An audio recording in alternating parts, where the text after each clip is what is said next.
اپنا آخری چکر سمجھ رہا تھا۔ مجھے اس سے بات کر کے خود کو متعارف کروانا چاہیے یا نہیں، میں مسلسل سوچ رہا تھا، لیکن کوئی فیصلہ نہیں کر پایا تھا۔ وہ آئی تو قدم سست تھے، آج اس نے روز کی طرح بھاگتے ہوئے زینے نہیں چڑھے تھے، چہرے بھی مسحل تھا۔ آج وہ آگے دیوار کے پاس جانے کی بجائے کرسی پر بیٹھ گئی تھی۔ جیب سے فون نکالا اور سامنے دیکھتے ہوئے بولنا شروع کیا۔ 7 اگست 534 حویلی آغا خان۔ آج آواز میں روز والا جوش نہیں تھا۔ ابھی سورج طلوع نہیں ہوا ہے اور میں رات میں ماما سے وعدہ خلافی کرتے ہوئے آج بھی یہاں موجود ہوں۔ کل دوپہر سے فیور نے پکڑ لیا تھا اور ماما کے نزدیک یہ میری صبح کمرے سے غائب ہونے کی وجہ سے ہوا ہے۔ ان کے مطابق میں اتنی ٹھنڈ میں لان میں واک کرتی ہوں، اس لیے بیمار ہو گئی ہوں۔ وہ صبح جاگتی تو انہیں پتہ ہوتا کہ اس وقت ٹھنڈ نہیں ہوتی، بلکہ موسم بہت ہی خوشگوار اور خوبصورت ہوتا ہے، اور میں روز لان میں نہیں، اس چھوٹی ٹیرس پر ہوتی ہوں۔ ویسے حویلی ڈیزائن کرنے والے نے اس سمت کیوں نہیں رکھا؟ آگے کا سبز میدان اور پھر اس کے آگے کا جنگل بھی ٹھیک ہے، لیکن پہاڑوں کا حسن یہ کوئی اور ہی لیول ہے۔ ایسا بھی نہیں کہ یہ پہاڑ بعد میں وہاں آ کر ٹھہرے ہوں۔ جانے کیا لاجک اور وجہ تھی جو انہیں پیچھے کر دیا۔ اس کے بولنے کی رفتار بھی دھیمی تھی۔ کل واپس آنا ہے، پھر وہی بھاگتی دوڑتی زندگی، گاڑیوں کا شور، لوگوں کی باتیں، اور اس نے اور سانس لمبا کھینچا۔ کل میں نے زونا سے کہا، تم سب کس بات پر اتراتے ہو؟ ویسے مجھ سے زیادہ یہاں کوئی نہیں پڑھتا۔ تو اس نے کہا، دنیا میں ہمیں ڈگری ہے، نیلم کی نہیں۔ تو کیا واقعی ایسا ہی ہے؟ وہ کچھ دیر خاموش رہی۔ آج میں اس جگہ کو اور یہاں کی دلکشی کو سنوں گی، اسے محسوس کروں گی، جانے پھر کب آنا ہو یہاں۔ کل ہی نانی کہہ رہی تھی، اتنی لمبی شادی نے تھکا دیا ہے، تو کیا پتا اب کوئی ایسی ایڈونچر کا سوچے گا بھی یا نہیں کہ دور دور تک اس طرح کی یہ پہلی شادی تھی۔ دونوں خاندانوں میں شادی اور فنکشنز تو نہیں، لیکن میں نے اس وقت کو خوب انجوائے کیا، اچھی یادیں اکٹھا کی، ڈیجیٹل ڈائری سارٹ کی۔ حویلی آغا جان کو اس چھت پر بہت دور تک کھڑے ان پہاڑوں کو میں ہمیشہ یاد رکھوں گی۔ مجھے ان پہاڑوں سے عشق ہو گیا ہے۔ ان کے بدن پر گزرے زمانوں کی ڈھیروں کہانیاں لکھی ہیں جو میں ساری نہیں پڑھ پائی، انہوں نے بھی ساری نہیں سنائی۔ اس نے کہتے ہوئے منہ بسورا تھا، موقع ملا تو انہیں پڑھنے اور سننے ضرور آؤں گی، کہ مجھے کہانیاں اچھی لگتی ہیں۔ ذرا دیر بعد اس نے ریکارڈنگ بند کر کے فون میز پر رکھ دیا۔ میری نظریں آج سامنے پہاڑ اور آسمان کے بجائے اس کے ارد گرد زیادہ تھی۔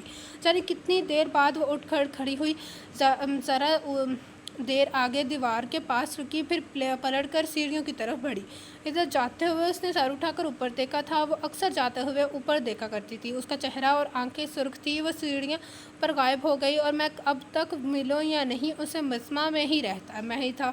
نکاح کے وقت بھی شاید اس کی طبیعت ٹھیک نہیں تھی، وہ کچھ دیر کے لیے ہی نظر آئی تھی۔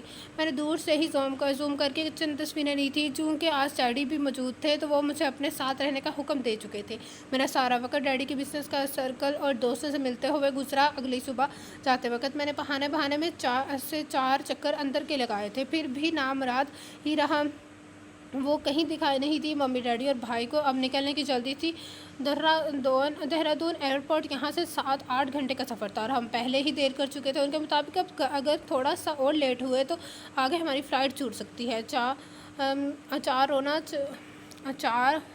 4 مجھے کار میں بیٹھنا پڑا۔ میں نے حویلی نظروں سے اوچھل ہونے تک جانے کتنی بار پلٹ کر دیکھا تھا۔ گھر پہنچ کر میں نے یہ انوکھی اور دلچسپ داستان لکھنا شروع کی۔ وہ 6 دن میرے لیے ایک طویل داستان جیسے تھے۔ میرا یہ انوکھا تجربہ لیپ ٹاپ میں میرے لفظوں میں منتقل ہوتے وقت ہر دن مجھ پر کچھ نیا واضح کرتا تھا۔ میرے پاس اس کی سنی باتیں ہی نہیں تھیں، اس کا فیصلے سے کیا گیا مشاہدہ بھی تھا۔ میری دلچسپی اس میں بڑھتی جا رہی تھی۔ میری زندگی میں اتنی اہم اور خاص جگہ اس سے قبل کسی لڑکی کو حاصل نہیں ہوئی تھی۔ آسان نہیں تھا، پھر بھی محدود اور معلومات کے سہارے میں نے دانیال کو فون کر کے شانو کے متعلق پوچھا۔ وہ کسی شانو کو نہیں جانتے تھے۔ آپ کی کسی کزن یا فیملی فرینڈس میں کسی کا نک نیم ہوگا؟ کسی کا نہیں ہے۔ بھابھی سے پوچھیں، شاید ان کی فیملی میں ہو یا انہیں علم ہو، لیکن وہ بھی کسی شانو کو نہیں جانتی تھی۔ اور چوری چھپے بنا اجازت کھینچی گئی تصویریں دکھا کر پوچھنا سراسر غلط تھا۔ اس وقت بھی میں شور نہیں تھا کہ اس کی خیر خبر مل گئی تو میں اس سے ملوں گا یا نہیں۔ میرے اس شو پنچ میں ہی ہمیں اجنبی رکھا، اور ورنہ ورنہ میں کسی بھی پل اس کے پاس جا کر بات کر سکتا تھا، وہاں وہ میرے لیے دوری میں دلکشی والا معاملہ تھا۔ اس کی باتیں اور ان پر اپنا تجزیہ اور نظریہ لکھتے وقت کوئی ارادہ تھا نہ دور دور تک ایسا کوئی گمان تھا، لیکن کئی دن تک لکھتے ہوئے ایک دن اچانک دھیان کے دریچے پر اپنے پڑپڑاتا خیال کا پرندہ آن بیٹھا اور میں لیپ ٹاپ یوں ہی چھوڑ کر ڈیڈی کے پاس دوڑا۔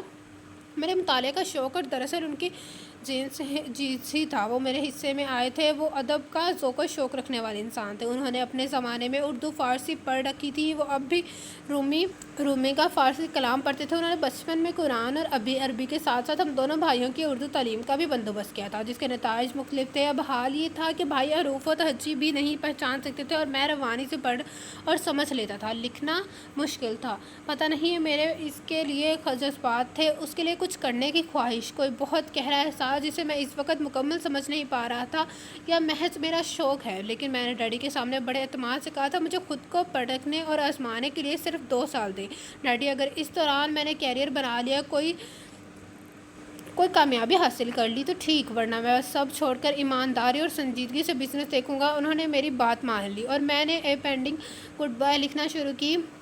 ہر لفظ کے ساتھ وہ میرا حصہ بنتی گئی۔ ناول کے اختتام تک میں نے اسے خود میں ضم کر لیا تھا۔ میں جانتا تھا وہ میرا جزو لازم ہے۔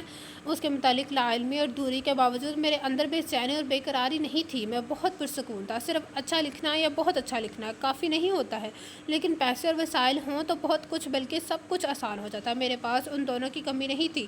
میں نے ملک کی صنف اول کی لٹریری ایجنسی نے کنسلٹ کیا، ان کا سب سے کامیاب ایجنٹ اور ایڈیٹر منتخب کیا اور جلد ہی اے پینڈنگ گڈ بائے کا معاہدہ ایک بین الاقوامی شائقہ ادارے کی مقامی شارح کے ساتھ طے ہو گیا۔ میں نے ایمانداری سے محنت اور کوشش کی تھی، پھر بھی ناول کو جتنی کامیابی اور فضائی ملی اس کا میں نے تصور نہیں کیا۔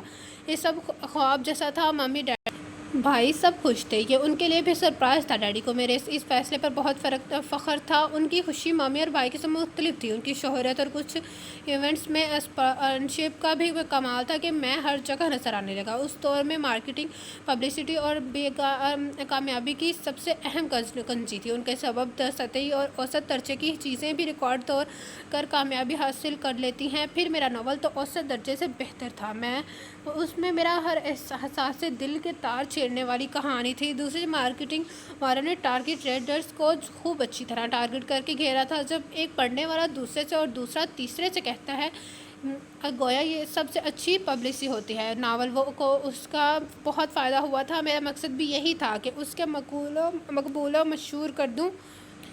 لمحوں میں ہوا یہ فیصلہ اب میرا شوق اور پیشہ بن گیا تھا کہ مجھے کہانی لکھنا اچھا لگنے لگا تھا۔ میرا چھپی ہوئی صلاحیت کھل کر باہر آئی تھی، مگر اس کے بعد میں نے پھر رومان نہیں لکھا۔ میں نے سسپنس تھرلر ناول لکھے، انہیں بھی اتنی ہی پذیرائی ملی۔ اب میں فل ٹائم رائٹرز تھا۔ میری ساری کتابیں بیسٹ سیلر لسٹ میں شامل تھیں، ان پر ویب سیریز بن رہی تھی۔ پہلے ناول کے کچھ وقت بعد جب ایک پروڈکشن ہاؤس نے اے پینڈنگ گڈ بائے کے رائٹس حاصل کرنے کے لیے رابطہ کیا تو میں نے فوراً حامی بھر لی۔ اگلے زمانے یاد رکھیں سنے سنائے والی شک بھی مکمل ہو گئی تھی۔ میں نے پھر کبھی اس کے متعلق جاننے کی کوشش نہیں کی تھی کہ مجھے یقین تھا کہ ہم ملیں گے، اور مجھے انتظار کبھی ناگوار نہیں گزرا تھا۔ محبت کرتے رہنے کا احساس اچھا دوست ثابت ہوا تھا، ایسا دوست جس کی ہمراہی خوشی کی ضمانت نہ سہی لیکن کبھی مایوس اور افسردہ نہیں ہونے دیتی۔ انتظار ایک ایسی مشقت تھی جو روح کو تر و تازہ کر رکھتی تھی۔ میں نے اس کے لیے اے پینڈنگ گڈ بائے کی صورت میں ساری دنیا میں اس کے لیے بریڈ کرمز کے ساتھ مجھ تک پہنچنے والے نشان پھیلا رکھے تھے۔ ان کا پیچھا کرتے ہوئے اسے میرے پاس آنا ہی تھا۔ میں نے دانیار کے گھر ناول کی کئی کاپیاں بھجوائی تھیں تاکہ وہ جان پہچان اور خاندان والوں کو بانٹ سکے۔ اگلے دن جب عتیب نے امن سے کہا تو حسب توقع اور حسب عادت حیرت کے اظہار کے لیے وہ چند منٹ چپ اسے گھورتا رہا۔ اگلی میٹنگ ارینج کر لو کسی قریبی ڈیٹ پر، اس نے حتی المقدر لہجے میں اور انداز عام سے رکھے تھے، بلکہ کل پرسوں ہی رکھ لو۔ وہ اسے آج ہی بلا لو کہتے ہوئے جھجک رہا تھا۔ ٹیلنٹ ہے بھائی اس لیڈی میں، اس نے تالی بجاتے ہوئے کہا۔ واقعی، اس نے کہا۔ ترجمہ ویسے ہی جیسا جیسا مجھے امید تھی کہ کوئی نہیں کر سکتا۔ اب میں نے اسے جانتی نظروں سے گھورا تھا، قریبی ترجیح اسے ایک دن بعد ملی۔ وہ آئی، لیکن چونکہ سارے معاملات اور معاہدے طے ہونا تھے، اس لیے اس بار امن بھی اس کے ساتھ شامل تھا۔ جب اس نے کہا کہ وہ پہلے ہی پورے ناول کا ترجمہ کر چکی ہے تو امن کے ساتھ وہ بھی حیران رہ گیا۔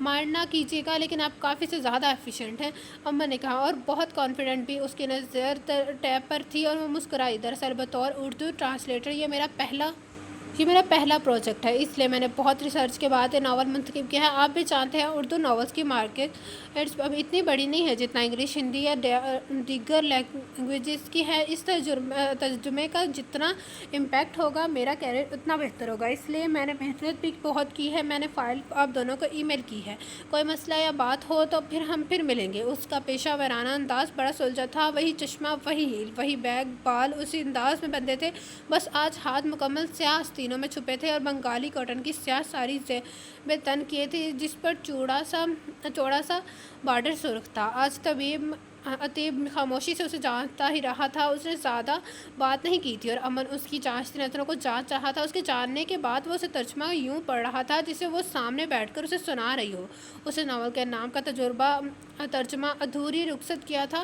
انہوں نے آج بھی ایک دوسرے کو مخاطب نہیں کیا اور شین پلٹ کر چلی گئی۔ محبت کی داستان کرداروں کی گفتگو کی بنا ہی مکمل ہو گئی تھی۔ الف اور شین نے محبت کو نئے معنی دیے تھے، جہاں احساس اور یقین کو اولت حاصل تھی، باقی سب ثانوی تھا اور وہ ضروری بھی نہیں تھا۔ ان کے لیے ساتھ بھی احساس تھا، غربت بھی اور لمس بھی۔ وہ بچھڑ رہے تھے لیکن ایک دوسرے کو رخصت نہیں کیا تھا۔ انہوں نے الوداع کو التوا میں ڈالا تھا، جانے کب تک کے لیے یا شاید ہمیشہ کے لیے۔ الوداع کے بعد سب ختم ہو جاتا ہے، اس کے بعد راستہ الگ ہوتے ہیں اور سفر بھی۔ انہوں نے اپنی آخری باب میں راستہ ملنے اور سفر جاری رکھنے کے امکانات رکھے تھے، رخصت کو کسی اور وقت پر ڈال کر اسے اختتام نہیں بننے دیا تھا۔ الف اپنے سینے پر ہاتھ رکھ کر اسے جاتا دیکھتا رہا۔ وہ نظروں سے اوجھل ہو رہی تھی لیکن اس کا سینہ احساسات سے معمور ہو رہا تھا۔ محبت مکمل تھی، کہانی جاری تھی اور کردار اکیلے نہیں ادھورے تھے کہ وہ مکمل ہو جاتے تو کہانی ختم ہو جاتی۔ انہیں ادھورا پن وصل سے زیادہ عزیز تھا کہ ان کی کہانی غیر معمولی تھی، اب وقت کے ساتھ ختم نہیں ہونی تھی، یہ جاری تھی۔ اسے ترجمے کو ہری جھنڈی دے دی تھی، اس نے کچھ معمولی تبدیلیاں اور اصلاح کی نشاندہی کی تھی۔ اسے ایک ہفتے کے لیے لٹریٹری فیسٹیول میں شرکت کرنا تھی۔ جانے سے پہلے اس نے کئی دفعہ فون میں اس کا نمبر نکالا جو امن سے لیا تھا، لیکن کال نہیں کر سکا۔ اس نے کچھ سوچ کر رکھا تھا، اب وہ جلد سے جلد ترجمہ ہاتھ میں چاہتا تھا۔ لٹریٹری فیسٹیول میں شرکت کر کے ہفتے بھر بعد وہ شام میں دفتر والے کمرے میں آیا تو میز پر ادھوری رخصت کا فائنل ڈرافٹ رکھا تھا جسے اب پرنٹ میں جانا تھا۔ مس شاہین سعید آئی تھیں، صبح وہ دے گئی ہیں، امن نے کہا۔ وہ آج شام کا انتظار کر رہا تھا کہ اس سے ملنا ہے اور آ کر چلی بھی گئی تھی۔ اس نے فائل کھولی، وہاں گلابی کاغذ رکھا تھا۔ اس نے کھولا، اتیب، مجھے میری ذاتی فیری ٹیل دینے کے لیے بہت شکریہ۔ شاہین، ہاں۔ اس نے ایک گہری سانس خارج کی، گویا اسے سب یاد تھا۔ وہ کچھ بھولی نہیں تھی، اس نے اپنی کہانی پہچان لی تھی اور اب اس طرح خود لکھی تھی۔ اس نے ڈرافٹ کو دیکھا اور اچانک اسے کسی گڑبڑ کا احساس ہوا۔ یہ نوٹ کیوں چھوڑا ہے؟ اس نے جھپٹ کر فون اٹھایا اور اسے کال لگائی۔ کیا ہوا؟ امن نے تعجب سے اسے دیکھا۔ نمبر بند تھا۔ ایجنسی سے شاہین کا ایڈریس اور نمبر لو۔ شاہین، اسے بے تکلفی پر اسے آبرو چڑھائے۔ وہ پینڈنگ گڈ بائی کی شین ہے۔ وہ مشکوک تو تھا اور اب جانے بنا پیچھے بھی نہیں چھوڑنا تھا۔ اس کی بات سن کر اس کا منہ کھلا رہ گیا۔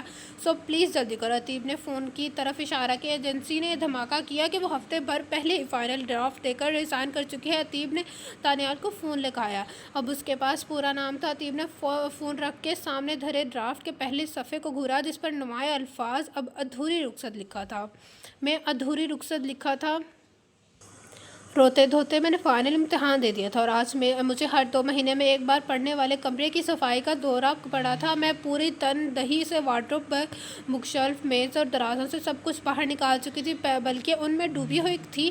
کپڑے دوبارہ سلیقے سے رکھتے ہوئے میں نے فیصلہ کیا اب 1 سال تک نیا جوڑا نہیں خریدوں گی۔ پھر یاد آیا پچھلی صفائی کے دورے میں بھی ایسا ہی کچھ طے کیا تھا اور 4 جوڑے تو سامنے پڑے تھے پہننے کے انتظار میں۔ تھک کے میں نے روحی کو آواز دی اور اسے الماری سونپ کے خود کتاب کی سمت متوجہ ہوگی۔ میں نے بک شیلف کے 2 خانے جمائے، تب تک روحی پورا وارڈروب سیٹ کر چکی تھی۔ اور کچھ ہیلپ کروں باجی؟ اس نے پوچھا۔ تھوڑی سی فرائض تل دو، میں نے مصروفیت کے درمیان کہا۔ وہ چلی گئی۔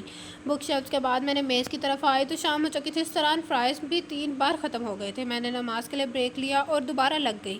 میرے پاس ایسی بہت سی کتابیں جمع تھیں جو سالوں سے اپنی باری کے انتظار میں تھی۔ کئی بار ایسا ہوتا تھا میں نیا ناول لاتی اور اسی دن پڑھنا شروع کر دیتی، اور کبھی ناول لا کر بھول جاتی۔ کچھ کتابیں وہ تھیں جو مجھے تحفتاً ملی تھیں، اور کافی وہ جو گھر میں دوسروں کو ملی تھی۔ انہوں نے اٹھا کر مجھے پکڑا دی تھی۔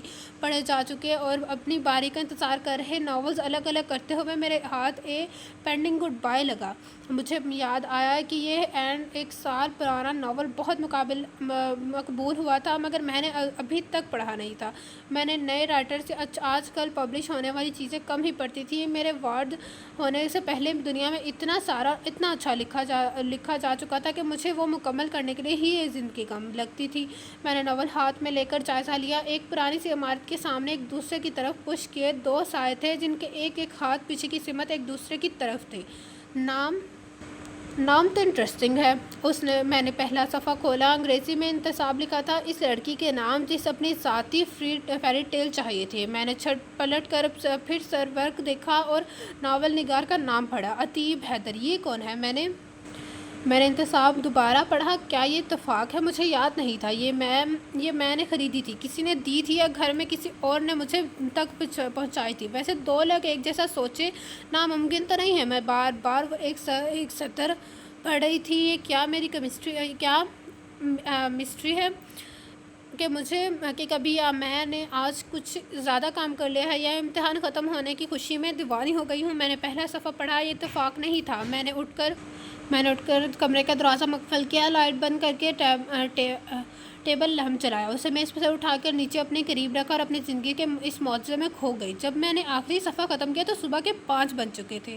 ان چند گھنٹوں میں میرے جذبات سارا وقت رولر کوسٹر پر تھے۔ میں روئی، ہنسی، مسکرائی، حیران ہوئی، بے قرار ہوئی، اترائی بھی، اور اب ہکا بکا کتاب کو دیکھ رہی تھی۔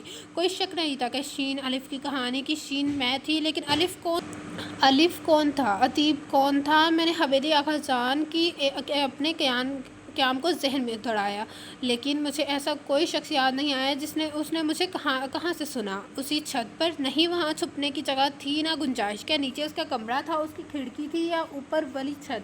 لیکن وہاں تو کوئی نہیں جاتا تھا۔ بات صرف سننے کی تو نہیں تھی۔ میں نے بند کتاب پر ہاتھ پھیرا۔ دانیال بھائی کی شادی کو بھی اب 2 سال ہو گئے تھے۔ کتاب کی اشاعت ستمبر 2015 کی تھی۔ میں نے لیپ ٹاپ آن کر کے عتیب حیدر کو سرچ کرنا شروع کیا اور پہلے اس کی تصویر دیکھی۔ اچھا خاصا ہینڈسم اور پرکشش بندہ تھا۔ مجھے نہیں یاد کہ میں نے آج سے پہلے اس شخص کو ابھی دیکھا تھا۔ ابھی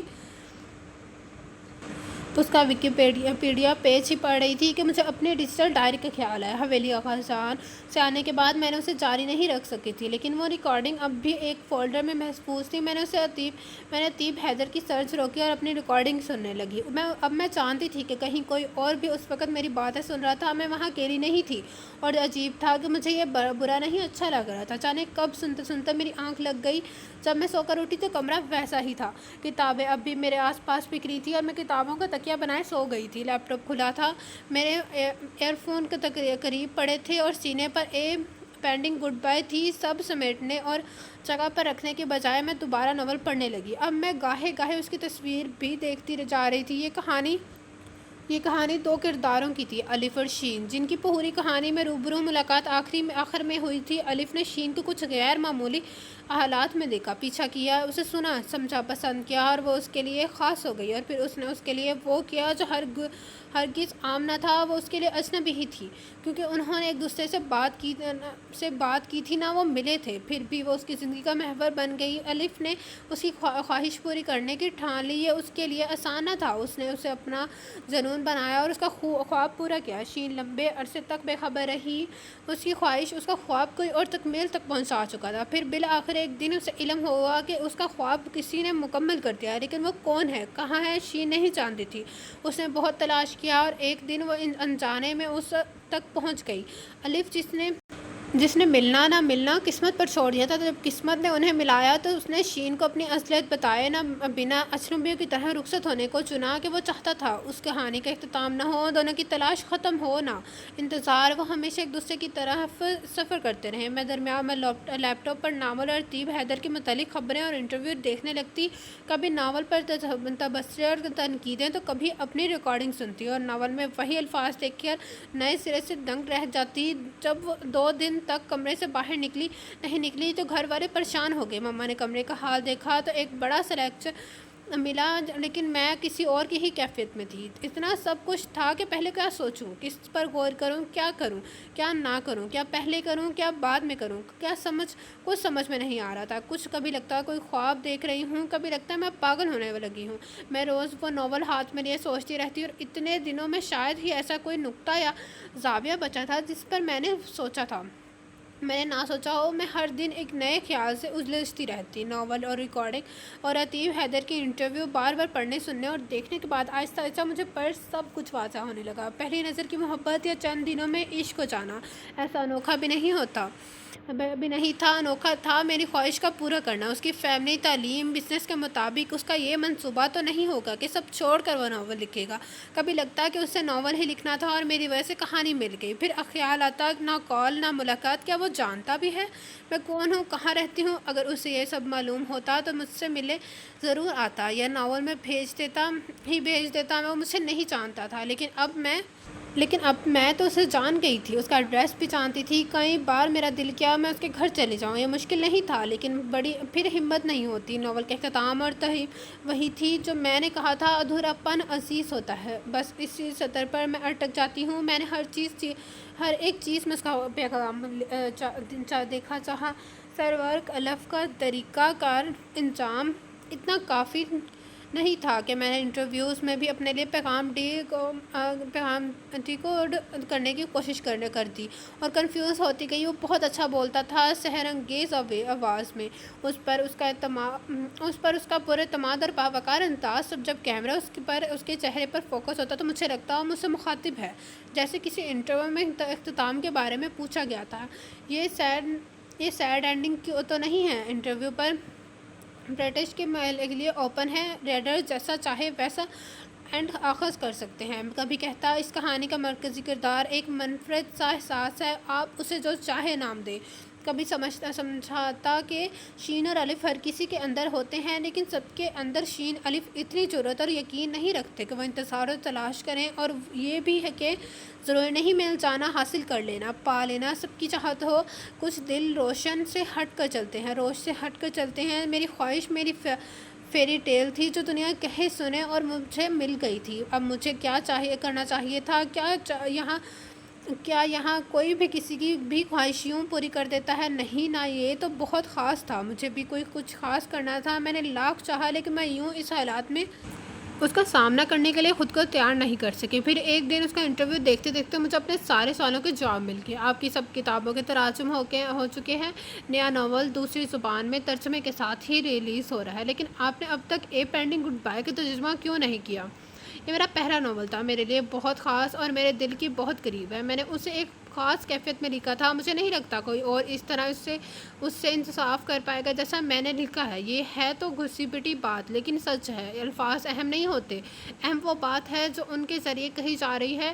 عبارت میں پر اثر احساس اور کیفیت اسی وقت شامل ہوتی ہے جب یہ دل کی گہرائی سے خود بخود نکلے ہوں، بنا کسی کوشش کے، جبکہ ترجمہ میں شاعری کوشش شامل ہوتی ہے، اور الفاظ بے ساختہ نہیں ہوتے، الفاظ اصل لفظ سے قریب تلاش کیے جاتے ہیں۔ میں نے فیصلہ کیا اور ماما کے پاس پہنچی، مجھے آگے پڑھنا ہے، مجھے ماسٹرز کرنا ہے، اس سے پہلے مجھے اردو سیکھنا ہے۔ تم نے گر پڑھ کے بڑی مشکل سے تو یہ 3 سال نکالے ہیں، گر پڑھ کے تو بڑی مشکل سے 3 سال نکالے ہیں۔ اب ماما، تب میرا کوئی ایم نہیں تھا، اب ہے۔ ان سے اسی رد عمل کی امید تھی مجھے۔ جی، مجھے لٹریچر فیلڈ نہیں، یعنی پبلشنگ میں کیریئر بنانا ہے۔ اب کیا ان کی آنکھیں پھیل گئی میرا شوق دیکھتے ہوئے؟ یہ ایسی اچھمبنے والی بات بھی نہیں تھی، لیکن وہ رزلٹ کے بعد میری شادی کا ارادہ کر چکی تھی۔ مما میں سیریس ہوں، مذاق نہیں کر رہی۔ اوکے، انہوں نے زیادہ بحث نہیں کی۔ میں جانتی تھی کہ وہ چند دن مجھے دیکھیں گی، آیا واقعی سنجیدہ ہوں یا نہیں۔ انہیں لگا میں یوں ہی وقت پر بات کر رہی ہوں تو میرے سنے بغیر میری شادی کر دیں گی۔ دونوں آپیوں کے پاس میرے شادی کی فرصت نہیں تھی۔ بڑی آپی مما کے ساتھ وہی بوتیک سنبھالتی تھی اور چھوٹی آپی نیشنل انسٹیٹیوٹ آف ڈیزائننگ سے فارغ ہونے کے بعد اپنی ڈیزائننگ فرم چلا رہی تھی، اور ایمان سے مجھے نہیں معلوم تھا کہ ان کی فرم کیا ڈیزائن کرتی ہے۔ تھینک یو، ان کے گلے میں یہ باہیں ڈال کر میں نے ان کا گال چوما اور کمرے میں آ گئی۔ اردو کا فیصلہ اس لیے کیا کہ میں سوچتی اردو اور انگلش میں تھی، یہ دونوں میرے تخیل کی زبان تھی۔ انگلش میں تو ادیب لکھ چکا تھا، اب میرے لیے اردو ہی بچی تھی۔ دوسرے انٹرویو کے دوران وہ جب کبھی اردو بولتا تھا تو اتنی شہشہ اور خوبصورت کہ سننے والا متاثر ہوئے بنا نہ رہ سکتا، اور مجھے اسے متاثر اور حیران کرنا تھا اس سے اچھی اردو کے ساتھ۔ میں جو اس بات پر نازاں رہتی کہ میری زندگی میں کوئی مقصد نہیں، مجھے مقصد مل گیا تھا۔ میں اسے بھی یوں ہی حیران اور سرپرائز کرنا چاہتی تھی کہ جیسے اس نے مجھے کیا تھا۔ میں نے دل لگا کر اردو سیکھی اور اردو اور انگلش میں ماسٹرز کیا۔ اس دوران سوشل میڈیا پر ادیب حیدر کا پیچھا کرتی رہی۔ مجھے ان 7 سالوں میں ہر دن ایک نئے انداز میں اس سے محبت ہوتی گئی۔ میری زندگی سوتے جاگتے اٹھتے بیٹھتے 24 گھنٹے ادیب حیدر کے گرد گھومنے لگی تھی۔ میری بے خبری کے 2 سالوں میں اس کا نیا ناول شائع ہو گیا تھا، اور یہ اے پینڈنگ گڈ بائی سے مختلف ایک تھرلر ناول تھا۔ دوسری جنگ عظیم میں انگلینڈ کی طرف سے شامل ایک ہندوستانی فوج کی کہانی۔ کہیں رومان کا نام نشان بھی نہیں تھا۔ اسے عوام کے ساتھ ساتھ سنجیدہ حلقوں میں بھی بہت دعوت ملی۔ میں نے ماسٹرز کیا اور اس کے بعد پبلشنگ اور لٹریچر فیلڈ میں داخل ہونے کے لیے انگلینڈ سے بہت سارے کورس کیے۔ گھر میں سب اس کا پلیٹ پر حیران تھے۔ میں جو کمرے سے باہر نکلنا پسند نہیں کرتی تھی، اس کے لیے کالج جانا جنگ پر جانے جیسا تھا۔ وہ اکیلے لندن گھوم رہی تھی۔ ادیب حیدر کا تیسرا اور چوتھا ناول بھی شائع ہو گیا۔ اس کی ساری کتابیں بیسٹ سیلرز تھیں۔ پہلے ناول کے علاوہ اس کی کہانیاں رومانی نہیں تھیں، اس کے ناول جاسوسی قسم کے تجسس، ایڈونچر اور تھرلر سے بھرپور۔ اس سے سوال پوچھا جاتا تو کہ وہ اب رومانس کیوں نہیں لکھتا، اور وہ کہتا تھا اے پینڈنگ گڈ بائی جیسی کہانی زندگی میں ایک بار ہی لکھی جاتی ہے، دوبارہ اس قسم کے ناول کی امید مجھ سے نہ رکھیں۔ وہ ایک ہی کہانی تھی، اس جیسی دوسری نہیں ہو سکتی، اور میرا دل خوشی سے بھر جاتا، میں رونے لگتی۔ میں اس سے پوچھے گئے سوال، اس کے جواب، اس کی باتیں سب اردو ترجمہ کرنے لگی تھی۔ میں وہی سب دل میں اردو میں دہراتی اور میری لفظ سے دوستی بڑھتی گئی۔ میں جو سوچ چکی تھی کہ اب میں اس سے بڑا سرپرائز وہی دوں گی وہ جو ایک دن ادیب حیدر کو دوں گی، مجھے پہلے والے سے بڑا سرپرائز ملا۔ اے پینڈنگ گڈ بائی پر بنی فلم اے فری ٹیل واقعی امر ہو گئی تھی۔ اس دن میں روتی رہی، میرے آنسو رکتے نہیں تھے۔ میں نے اسی ڈر سے وہ فلم نہیں دیکھی کہ کہیں رو دھو کر وہاں بھی اپنا تماشا نہ بنا لوں۔ میں اپنی ریکارڈنگز اب اس کے کانوں سے سنتی تھی۔ ان سالوں میں کوئی دن ایسا نہیں گزرا کہ میں نے ناول کا کچھ حصہ نہ پڑھا نہ ہو۔ یہ میری اس سے گفتگو ہوتی تھی، میں ایسے اس سے ملیا کرتی تھی۔ میرے اندر اب یہ ڈر تھا میں سامنے جا کر اسے مایوس نہ کر دوں، اس کی کہانی خراب نہ ہو جائے۔ میں اب بھی کچھ سمجھ نہیں پائی تھی کہ اس محبت کے بدلے مجھے کیسی محبت کرنا چاہیے۔ اسے میرے متعلق کچھ علم نہیں تھا، لیکن اس کے پاس میری باتیں تھیں، میرے خواب، خواہشیں، منصوبے تھے، جبکہ میں اس کے متعلق سب جان گئی تھی، لیکن مجھے اس کے خواب، خواہشیں، منصوبے کچھ پتہ نہ تھے۔ ماسٹرز کے بعد میں نے سوشل میڈیا اور خبروں سے ملی معلومات کے سہارے اس کی پبلشنگ ہاؤس اور لٹریچر ایجنسی میں درخواستیں بھیجی، وہاں مجھے فوراً نوکری نہیں ملی، مگر اس میدان میں دل لگا کر اپنا کام کرتی رہی، اور بالآخر ایک دن کام اور نام کے سہارے میں اس ایجنسی دوات تک پہنچ گئی۔ برسوں کی لگن اور محنت کے بعد میں نے اس کے ناولز میں نہیں، اپنی کہانی، اپنی فیری ٹیلز کا ترجمہ کر لیا۔ ادیب حیدر ترجمے کے لیے صاف منع کر چکا تھا، اس نے میرے باس رد دیکھا بھی سننے کے لیے تیار نہیں تھے۔ میں نے فلم کا جواز پیش کیا کہ وہ بھی تو ایک طرح سے مرئی تصویر ترجمہ ہی تھا۔ یہ بات تو ہے، فلم اڈاپشن کے لیے اس نے فوراً ہاں کر دی تھی، لیکن خود سرپرائز کیا تھا، پروڈکشن کے ساتھ وہ بھی انوالو تھا۔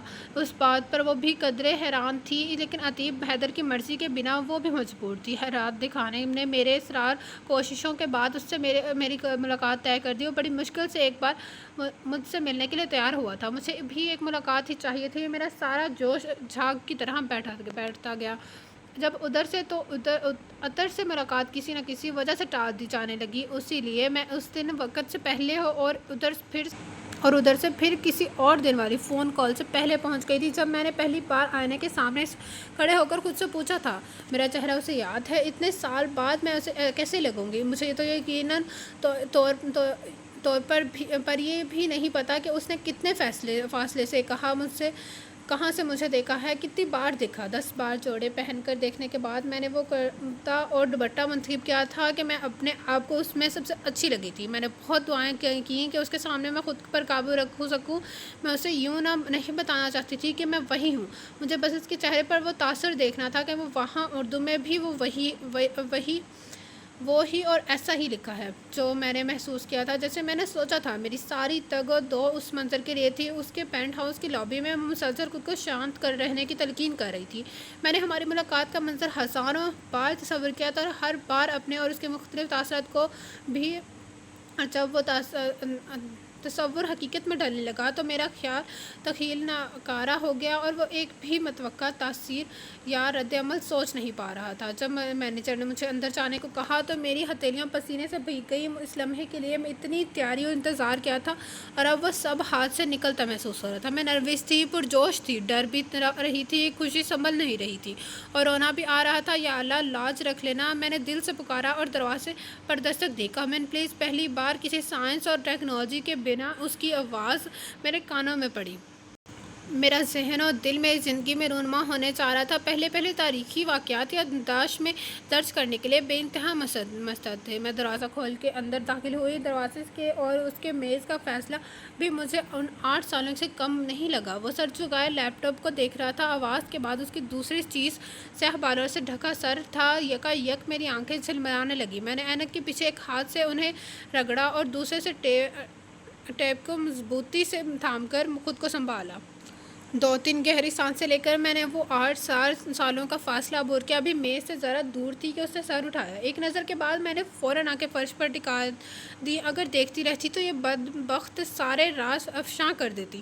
Hello sir. میز کے پاس پہنچ کر میں نے سر جھکا کر کہا۔ مجھے خود پر بھروسہ نہیں تھا کہ اگر میں نے ہیلو حیدر کہا تو میری آواز اور کیا کچھ کہہ جائے گی۔ ہاتھ بڑھا کر اس کا ہاتھ تھامنے کا رسک میں نے نہیں لیا تھا۔ میں نے ٹیپ کو اس قدر سختی سے پکڑ رکھا تھا کہ ڈر لگا کہیں ٹیک ہی نہ جائے۔ میں پوری کوشش کر رہی تھی کہ ایان ہوں میں شاہین سعید دوات کے ساتھ بطور ایڈیٹر اور ٹرانسلیٹر کام کرتی ہوں۔ اے پینڈنگ گڈ بائی کے سلسلے میں ملنا چاہتی تھی۔ مجھے پوری امید ہے آپ موقع دیں تو ہمارا کولیبریشن بہت کامیاب ہوگا۔ میں نے لہجہ اور انداز بالکل روایتی اور پروفیشنل رکھا۔ آپ سے مل کر خوشی ہوئی۔ ادھر سے بھی انگریزی میں پروفیشنل لیکن سنجیدہ جواب ملا، اور میں اپنے فارمل انداز پر شرمندہ ہوئی۔ کرسی پر بیٹھتے ہوئے میں خود سے ذرا سی ناراض تھی۔ مجھے رات دکھا نے بتایا آپ اس ناول کا ترجمہ نہیں کروانا چاہتے، اس کی کوئی خاص وجہ؟ میں نے مصروف سے انداز میں بیگ گود میں اور ٹیب میز پر رکھتے ہوئے کہا۔ چونکہ یہ میرا پہلا ناول تھا، میرے لیے خاص تھا، اور مجھے نہیں اعتبار کہ کوئی ترجمہ کرتے ہوئے اس کی روح تک پہنچ پائے گا یا انصاف کر پائے گا، اور اس پر فلم بن جانے کے بعد لوگ پڑھنے کی بجائے فلم ہی دیکھیں گے۔ وہ مجھے دیکھ رہا تھا اور میرا دل چیخ رہا تھا، اس نے تمہیں پہچان لیا ہے۔ دوسرا اعتراض تو ہونا نہیں چاہیے۔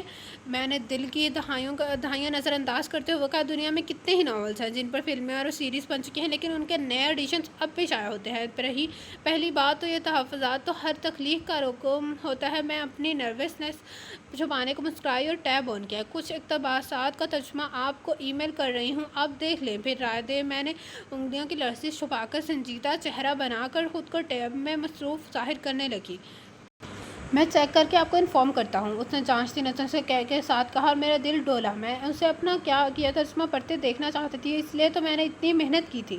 اسی دن کا تو انتظار تھا۔ مجھے یہ بہت خوبصورت ناول ہے، مجھے یقین ہے اردو طبقے میں اسے بہت فضائل ملے گی، اور امید ہے آپ کو میرا ترجمہ انصاف کرتا محسوس ہوگا۔ میں نے اسے قائل کرنے کی کوشش کی۔ آئی ہوپ ہم جلد ترجمے پر کام شروع کریں گے۔ وہ مسکرایا اور مجھے ایک بار پھر رونا آنے لگا۔ میں الوداعی ملاقات کلمات جس میں گڈ بائی شامل نہیں تھا کہہ کر جلدی سے باہر نکل گئی۔ میری پیشہ ورانہ زندگی کی پہلی اتنی مختصر میٹنگ تھی۔ شکر تھا لفٹ خالی تھی۔ دروازہ بند ہوتے ہی میں نیچے اکنوں بیٹھ گئی۔ میرے پیر بے جان ہو گئے تھے۔ میں نے چشمہ نکالا اور آنکھوں پر ہاتھ رکھ کر ان کو برسنے سے روکا۔ میں بار سامنا نہیں کر سکتی، میں زیادہ دیر خود پر کنٹرول نہیں رکھ پاؤں گی۔ میں نے سوچا تھا اگلے دن ہی مجھے امن کا پیغام ملا کہ اگلی ملاقات کب رکھیں، اور میں جھوم اٹھی۔ ایک دن بعد جب میں نے دفتر پہنچی تو اس بار ہم تنہا نہیں تھی، امن بھی موجود تھا۔ اس دن میں نے بتا دیا کہ میں مکمل ترجمہ کر چکی ہوں۔ مجھے عتیب کی پرسوچ نگاہیں بہت محسوس ہوئی تھیں۔ مجھے رات دکھانے نے بتایا تھا کہ وہ 1 ہفتے کے لیے فیسٹیول میں جائے گا۔ مجھے یقین تھا مکمل ترجمہ پڑھنے کے بعد اس کا فون ضرور آئے گا۔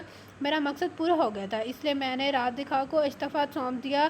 وجہ یہ بیان کی تھی کہ میں لندن جا رہی ہوں، جہاں نئی جاب کے لیے اپلائی کیا تھا۔ ایک ہفتے میں نے بہت سوچا، خود سے خوب لڑائیاں کیں، اور جو اتنے سال سے میرا ارادہ تھا کہ میں اسے ترجمہ سونپ کر اس سے یہ طرف کہ یہ ترجمہ اس کے خیالات اور اصل سے انصاف کرتا ہے، سب سن کر لوٹ جاؤں گی، بدل گیا۔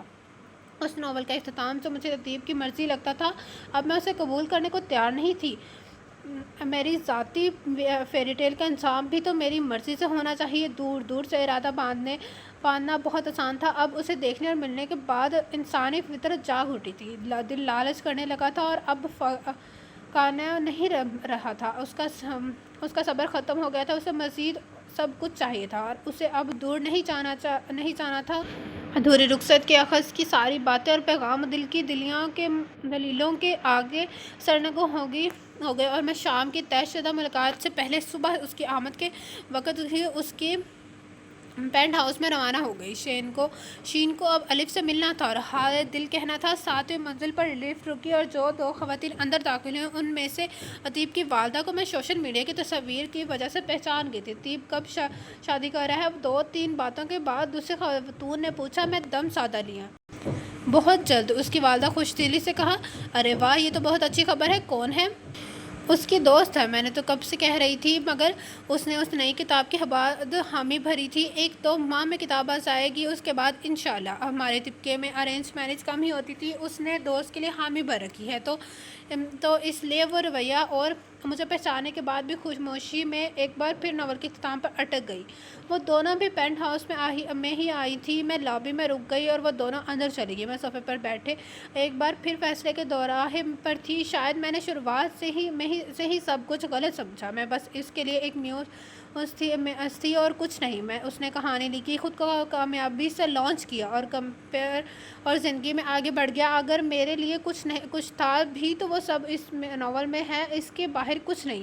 ایک بار اشتباہ ذہن میں جگہ بنا لے تو منٹوں میں دلیل، استدلال، یقین جیسے احساس اور خیال نگل لیتا ہے۔ اسے منٹوں میں میرے بھی 6 سال کھا لیے، لیکن عتیب کے لیے یہ جو بھی تھا میرے لیے وہی تھا جو میں نے اتنے سالوں سوچا تھا، سینچا تھا۔ میرے لیے سر جھٹک کر دور کر دینے والا احساس اور خیال نہیں تھا۔ وہیں بیٹھے بیٹھے مجھ پر منکشف اور ہوا عتیب اگر آگے بڑھ بھی گیا تو اس نے مجھے جو دیا تھا وہ میرے لیے کافی تھا۔ عتیب نے ادھوری رخصت کو چنا تھا اور مجھے اس کے انتخاب کا احترام کرنا تھا، اسے ایسے ہی قبول کرنا تھا جیسے میں نے اپنی ذاتی فیری ٹیل کو کیا تھا۔ مجھے نہ ختم کرنا تھا نہ مکمل کرنا تھا، اور میں وہ ڈرافٹ اس کی میز پر رکھ کر لوٹ آئی۔ اس کی لندن کی فلائٹ پرسوں صبح کی تھی۔ جانے سے پہلے وہ ایک بار پھر یہاں آئی تھی۔ پنچوں کو چھوتے کاٹن کی گلابی فراک پر اس نے سفید سویٹر پہنا تھا۔ دوپٹہ اس کے مخصوص انداز میں گردن کے گرد حلقے بنا کر آگے جھول رہا تھا۔ کچھ بھی نہیں تھا بدلا تھا۔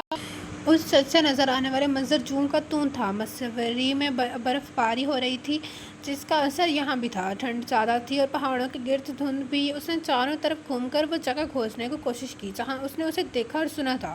اوپر والی چھت ہی ہوگی۔ اس نے سر اونچا کر کے اوپر ان محرابوں جیسے ننھے ننھے دریچوں والی دیوار کو دیکھ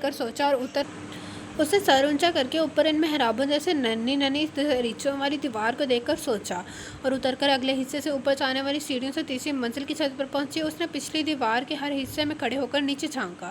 ان چھوٹے سے دریچوں سے بھی پھر سامنے کا منظر بھی دکھا جو یہاں سے بالکل ویسا ہی دکھائی دے رہا تھا جیسے 2ری منزل کی چھت سے۔ اس سے غور کیا، وہ کہاں سے اسے دیکھ اور سن رہا ہوگا۔ آنکھیں بند کر اسے اپنی جگہوں پر تصور بھی کیا۔